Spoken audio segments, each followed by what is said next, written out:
Hello and welcome to Sound of Sport TV. We're live 24/7, 7 days a week bringing you the latest sports news, highlights, and sporty music, tracks, and videos.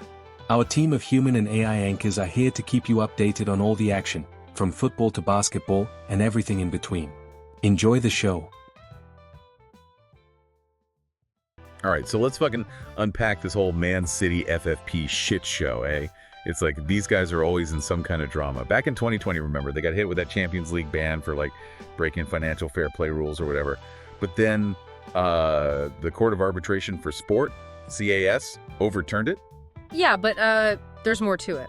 Oh, really? Yeah, seems like UEFA had some fresh evidence, Could have, blown the whole thing wide open. But they didn't even try to appeal the CAS decision. So they just sat on some damning evidence. The fuck? Yeah, so this evidence, it came from leaked emails, right? Published by Der Spiegel back in July 2020. Oh, right after the CAS ruling. Exactly, and those emails, they raised some serious fucking questions about that Etihad sponsorship deal with Man City. Remember what UEFA initially said? They said that City's owner, that Abu Dhabi United Group or whatever, ADUG, was funneling money through Etihad, making it look like sponsorships to get around to FFP. Exactly, but CAS, they tossed out UEFA's claims about those Etihad payments. Why? What was their reasoning? They said they were time-barred. What the fuck is time barred? Basically, it means they happened too long ago to be considered in the case. What? So even if it's relevant, if it's from before a certain date, it's no good. Yeah, pretty much. That sounds like a fucking loophole if I ever heard one. It's complicated, legally speaking, but yeah, UEFA was limited with the evidence they could use. But, get this, legal experts said they could have appealed to the Swiss courts using the content of the emails, but they chose not to. So they had another chance to go after City, but just let it slide? Are you kidding me? What a bunch of incompetent assholes. Yeah, it's a decision that has raised some eyebrows, especially now with everything else going on. Okay, so let's get up to speed. What's happening now with Man City and all this FFP bullshit? Well, right now, the Premier League is doing its own investigation. Over 100 alleged FFP breaches. And guess what? They have access to those same leaked emails that UEFA just ignored. Shit, so City might actually be in deep shit this time. Yeah, those emails don't look good for them. There's one email supposedly shows Simon Pierce. He was a city director, but he also had some position with the Abu Dhabi government. And the email shows him discussing some shady financial shit with Etihad. Hold up, so this dude's a director for City, but he's also working for the Abu Dhabi government. Isn't that a conflict of interest? It definitely makes those sponsorship deals look a little suspicious. Yeah, that's some shady shit.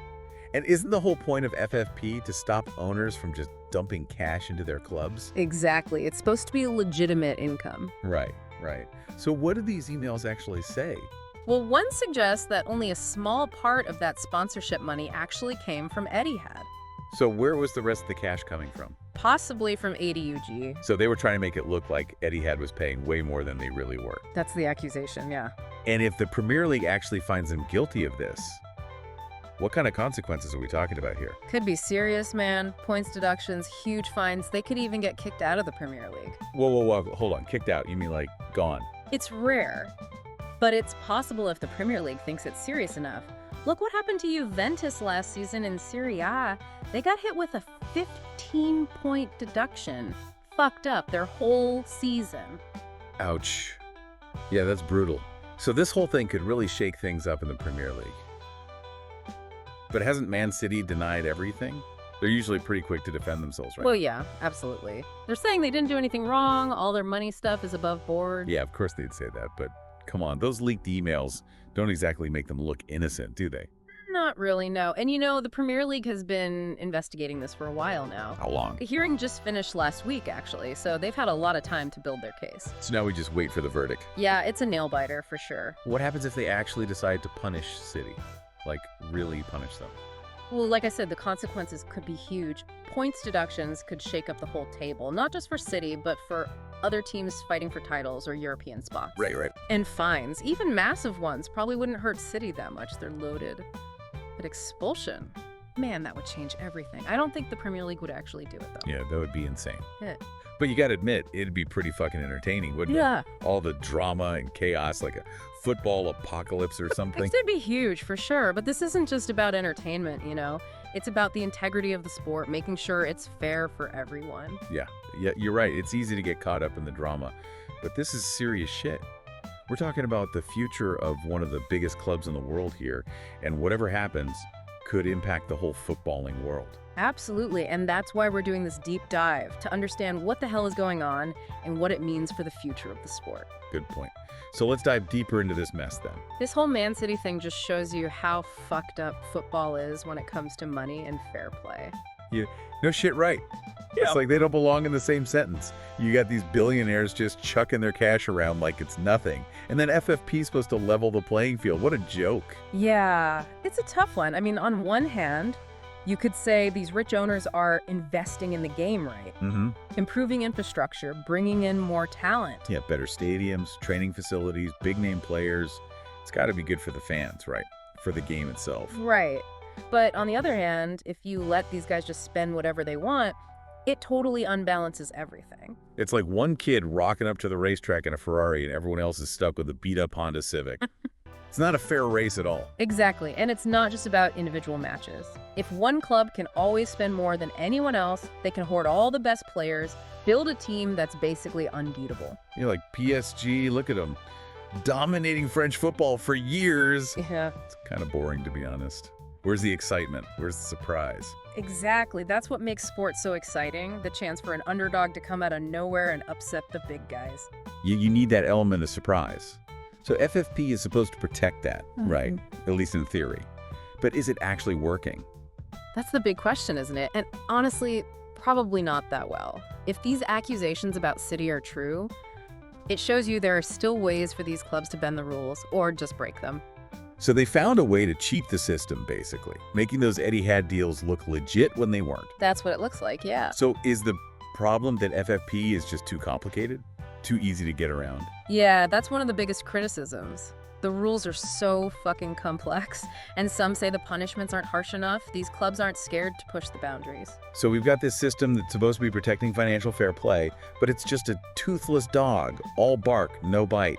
What can we do to actually make it work? Well, there's a lot of ideas out there. Some people want stricter rules, more transparency, and harsher punishments. Yeah, hit them where it hurts. Dock them 30 points or ban them from Europe for a couple of seasons. That might make them think twice. Right. Some even think we need to scrap the whole system and start from scratch with something completely new. All right, let's get radical. What kind of ideas are we talking about? Well, one that's gaining some traction is a salary cap. Like they have in American sports, the NBA, NFL, all that. A salary cap. Yeah. So like a limit on how much clubs can spend on their players' wages. Exactly. No more of these insane contracts. It would level the playing field. Sounds good in theory, but how the fuck would you implement that across all the different leagues in Europe? Each country has its own rules and regulations. It'd be a logistical nightmare. Yeah, it wouldn't be easy, that's for sure. So what else is on the table? Another idea is a luxury tax. What's that then? So basically, clubs that spend over a certain limit would have to pay a tax, a penalty for being too rich, if you like. I kind of like that. But what happens to that money? It could be given to smaller clubs or invested in youth development programs. So it's like Robin Hood, taking from the rich, giving to the poor. I like it. Yeah, could be a way to close that gap between the top clubs and everyone else, make the game more competitive. These ideas sound good, but let's be real, they're pretty damn complicated to actually put into practice. Definitely, and there's no guarantee that any one solution is going to fix everything. The main thing is to find a way to encourage investment in the game, but make sure everyone is playing by the same rules. Yeah, it's a tough one for sure. So where does this leave us? What's the future of FFP? We gotta wait and see. Everyone's waiting to see what happens with this Man City case, what direction FFP is gonna take. So we're just stuck in limbo. Pretty much. This whole thing with City could be a turning point. If they're found guilty and really get punished, it could force a major rethink of the rules. Like, we're at a crossroads. One path leads to stricter rules, a level playing field. The other leads to even bigger differences between the rich and the poor. Exactly. The decisions they make now will determine the future of football. Will it be all about money, or will it be about competition and fair play? Deep shit, man. This whole deep dive into FFP has been a real eye-opener. It's way more complicated than I thought. It's definitely not simple, But it's important that we keep talking about it, keep an eye on the financial side of the game. We can't let the love of football get lost because of money and unfair advantages. Couldn't agree more. All right, I think we've covered a lot here. All right, so let's wrap this shit up, this deep dive into Man City and this whole FFP mess. We've talked about UEFA dropping the ball on that appeal, those leaked emails, and the Premier League still trying to figure out what the hell is going on. Yeah, it's been a wild ride, hasn't it? Makes you wonder about the future of football, you know? If a club like City, with all their money and lawyers, can find ways to get around the rules, what hope is there for the smaller clubs? Exactly. It's like they're playing a different game altogether, one where the rules don't really apply to them. How can you have fair competition like that? Right. One of the main ideas behind FFP was to stop clubs from racking up massive debt and to try to make things a bit more even. But if the rules aren't strong enough, or they just don't enforce them properly, it just makes the gap between the rich and the poor even bigger. It's like a vicious cycle, right? The clubs with the deepest pockets can hire the best people to find loopholes while everyone else is just trying to survive. Exactly. That's one of the big criticisms of FFP. It's supposed to make things fair, but some people think it just helps the rich stay on top. So what's the answer then? We talked about some possible changes like those salary caps and luxury taxes. But can they actually make those work? It's hard to say, man. It wouldn't be easy to make such big changes, especially across all the different leagues and countries. But the fact that they're even talking about it shows you that people are starting to realize that something's got to change. It feels like we're at some kind of tipping point, doesn't it? Yeah. What happens with this Man City investigation could change everything. If they get hit with a big punishment, it could force a serious rethink of all these FFP rules. Yeah, this case is a big deal. But even beyond that, we got to keep talking about this, about financial fairness in football. It's not just about the rules, it's about what we want the sport to be about. Absolutely. Do we want to see football become a playground for billionaires, where money is the only thing that matters? Or do we want a sport where any team, rich or poor, can have a shot at winning? That's the question we need to be asking ourselves, right? It's a question for the fans, the players, the owners, everyone. It's like we're at a crossroads, and the path we choose now will shape the future of the game. Well put. And as we've seen with this Man City case, these are tough choices, complex choices. But we can't just ignore them. We need to keep asking the hard questions, demanding more transparency, and pushing for changes that protect the game we love. You said it. This deep dive has been a real eye-opener for me. I've learned a ton, and it's definitely given me a lot to think about. Thanks for breaking it all down for us. Happy to do it. And remember, the conversation doesn't end here. Keep those questions coming, and let's keep fighting for a fairer, more competitive future for football. We all love the beautiful game, and we need to protect it from these money-grubbing cunts. Couldn't have said it better myself.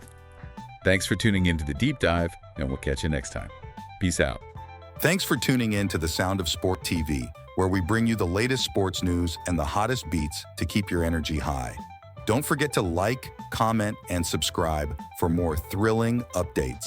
Until next time, stay tuned and stay sporty.